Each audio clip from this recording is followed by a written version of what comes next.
Imagine arriving at the airport for the trip you've been planning for months. You check in without any problems, your passport is valid, your bags are checked, you pass through security and head toward the departure gate.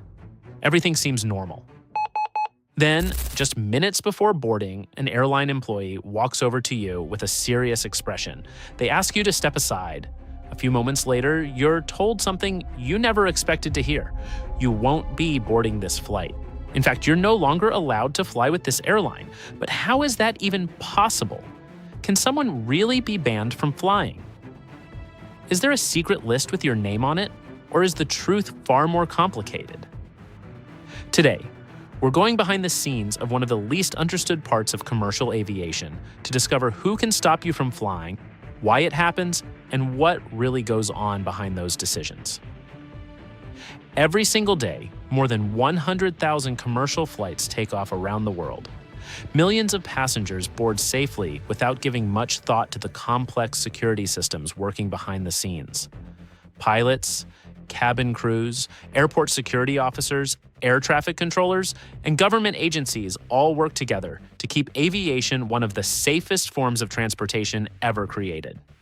But that level of safety comes with strict rules that most passengers never notice until someone breaks them. Many people believe that getting banned from flying only happens to criminals or people on international watch lists. Movies often show mysterious government agents adding names to secret databases with a single click. Reality is much less dramatic, but in many ways, it's even more interesting. The first thing most people don't realize is that there isn't just one system that decides whether you can fly. There are actually several different systems, each serving a completely different purpose. Understanding that difference is the key to understanding how aviation security really works. Let's start with the most common type of flying ban, an airline ban. This has nothing to do with governments or national security. It comes directly from the airline itself. Just like a hotel can refuse service to someone who damages property or threatens employees, airlines also have the right to refuse transportation under specific circumstances, and they don't make these decisions lightly. Every incident is documented in extraordinary detail. Cabin crew members submit written reports. Witness statements may be collected. Airport security footage can be reviewed. Communication between the cockpit and ground operations is often recorded. By the time an airline decides to ban a passenger, it usually has extensive documentation explaining exactly why. So what kind of behavior could lead to that decision? The answer surprises many people. It's not just violence. In fact, many permanent airline bans begin with situations that escalate gradually. A passenger refuses to follow crew instructions. Someone becomes verbally abusive. Another passenger starts intimidating the people around them. Someone ignores repeated safety announcements. Alcohol is involved. Tension builds. The cabin crew attempts to calm the situation. Sometimes it works, sometimes it doesn't. Because inside an aircraft, even small conflicts can become major safety concerns. Unlike a restaurant or a shopping mall, there is no easy way to remove someone once the aircraft door is closed. At 35,000 feet, every decision matters. Every distraction affects the crew. Every argument steals attention away from safety. That's why flight attendants aren't simply there to serve food and drinks. Their primary responsibility is passenger safety. Everything else comes second. When a crew member gives a safety instruction, it isn't a suggestion. It's part of an internationally regulated safety system designed to protect everyone on board. Ignoring those instructions can quickly become far more serious than most passengers realize. And sometimes those incidents don't end when the aircraft lands. For some passengers, that's where the real consequences begin. Now comes the question that has fueled countless internet rumors for years. What if it's not just the airline? What if you're stopped before you even board? Can governments actually prevent someone from flying? The answer is yes, but not in the way most people imagine. Many countries have their own aviation security systems designed to identify people who may pose a serious threat to aviation safety or national security. One of the most well-known examples is the no-fly list used in the United States. Despite what movies often suggest, it isn't a random database where people are added after one bad flight. Its purpose is far more specific. The system was created to prevent individuals who are considered serious security risks from boarding commercial aircraft. That is completely different from an airline deciding it no longer wants a disruptive passenger on its flights. These are two separate systems, two different authorities, two completely different reasons. This distinction is extremely important because people often confuse them. If someone is permanently banned by an airline, they may still be able to fly with another airline. But if someone is placed under an official government restriction, the consequences can be much broader, depending on the country's laws and procedures. That's why aviation experts always separate airline bans from government security measures. They are not the same thing. So how does someone end up facing an airline ban? The answer usually starts with something aviation professionals call an unruly passenger incident. Every year, airlines around the world report thousands of disruptive passenger cases. Some involve verbal abuse, others involve physical violence. Some passengers refuse to remain seated during takeoff or landing. Others interfere with the duties of the cabin crew. In rare cases, passengers attempt to open emergency exits or enter restricted areas of the aircraft. Contrary to popular belief, modern aircraft doors cannot simply be opened during normal flight because of the enormous pressure difference between the cabin and the outside air. But attempting to interfere with emergency equipment is still treated as an extremely serious offense. Even if no one is physically injured, the crew must assume that passenger safety could be at risk. And that's where aviation becomes very different from almost every other form of transportation. Inside an aircraft, there is very little room for error. There is no police officer waiting around the corner, no easy way to stop the vehicle, no safe place to let someone out. The crew must solve the situation while flying hundreds of passengers through the sky. That is why international aviation regulations give the captain extraordinary authority once the aircraft doors are closed. The captain is responsible for the safety of everyone on board. If necessary, the aircraft can be diverted to another airport. Imagine the cost of that decision. A commercial airliner burns thousands of dollars worth of fuel every hour. Passengers miss connecting flights. Ground crews must reorganize operations. Airlines may need to provide hotels, meals, and replacement flights. One disruptive passenger can cost an airline tens or even hundreds of thousands of dollars. And that doesn't include the damage to schedules across the rest of the network. This is one of the reasons airlines take disruptive behavior so seriously, because one person's actions can affect hundreds or even thousands of other travelers. But here's something even more surprising. Not every passenger who gets banned committed a crime. Sometimes the investigation concludes that no criminal charges are appropriate. Yet the airline may still decide that the individual created an unacceptable safety risk. From the airline's perspective, the question isn't simply whether a law was broken. The question is much simpler.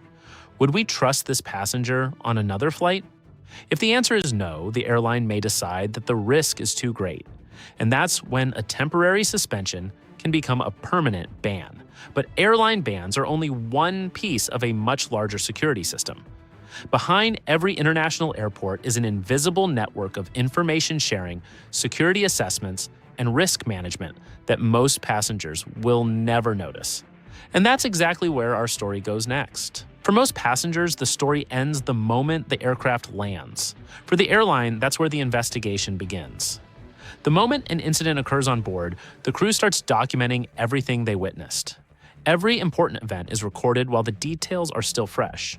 Flight attendants write reports describing exactly what happened, when it happened, and how the passenger responded to repeated instructions. The captain also files a detailed report explaining how the situation affected the safety of the flight and why certain decisions were made. If airport police or security officers met the aircraft after landing, their reports become part of the investigation as well. But paperwork is only the beginning. Modern aircraft generate an enormous amount of operational data. Airlines know exactly when the aircraft doors were closed, when the seatbelt signs were switched on, when the crew contacted the cockpit, and when emergency procedures were initiated. Airport surveillance cameras may have captured the passenger before boarding. Security checkpoints may have recorded their behavior. Boarding gate cameras may have captured the final moments before they entered the aircraft. Inside the cabin, passengers themselves often become unexpected witnesses. In today's world, almost everyone carries a smartphone. Many serious incidents are recorded from multiple angles before the aircraft even lands. Investigators don't rely on a single version of events. They compare reports, videos, security footage, radio communications, and witness statements to build a complete timeline. Only then do they begin answering the most important question. Was this simply an upset passenger? Or did this person create a genuine safety risk? That distinction changes everything. Someone who complains about a delayed flight is not automatically considered dangerous. Someone who raises their voice because of a missed connection is usually not facing a lifetime ban. Airlines deal with frustrated passengers every single day. What concerns them is something very different: behavior that threatens the safe operation of the flight. For example, refusing repeated safety instructions, attempting to physically intimidate crew members, interfering with emergency procedures, threatening other passengers, or forcing the captain to divert the aircraft. Every situation is evaluated individually. There isn't a computer that automatically decides someone's future. Real people review the evidence: security specialists, airline management, legal departments, in some cases, government authorities. Each incident is examined carefully, because every decision has consequences. Ban someone too quickly, and the airline risks making an unfair decision. Ignore dangerous behavior, and hundreds of future passengers could be placed at unnecessary risk. Finding that balance is one of the hardest parts of modern aviation security. And sometimes, the consequences extend far beyond one airline. Imagine boarding a flight after consuming far too much alcohol. The cabin crew notices your behavior almost immediately. They ask you politely to calm down. Instead, you become louder. You refuse to follow instructions. Other passengers begin filming. The captain is informed. After landing, airport police are waiting at the gate. What started as a bad decision has now become an official incident involving multiple authorities. Depending on what happened, you could face criminal charges, financial penalties, civil claims from the airline, or a long-term travel ban from that carrier. And if the flight had to divert because of your actions, the financial consequences alone can be staggering. Diversions don't just cost fuel. Ground handling must be reorganized. Replacement crews may be required. Passengers miss connecting flights. Hotels may need to be booked, meals must be provided, aircraft schedules across the network begin to shift. One single diversion can cost tens of thousands of dollars, sometimes much more.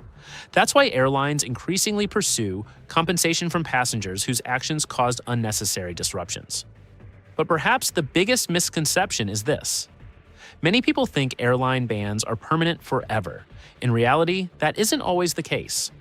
Some airlines issue temporary suspensions, others allow passengers to appeal, some review cases after a certain period of time. Policies vary from one airline to another. Every case is different, and every decision depends on the specific facts surrounding the incident, which brings us to the final question. Who actually has the power to decide whether someone gets another chance, or never boards one of their aircraft again? That answer takes us inside the final layer of aviation security. So, who makes the final decision?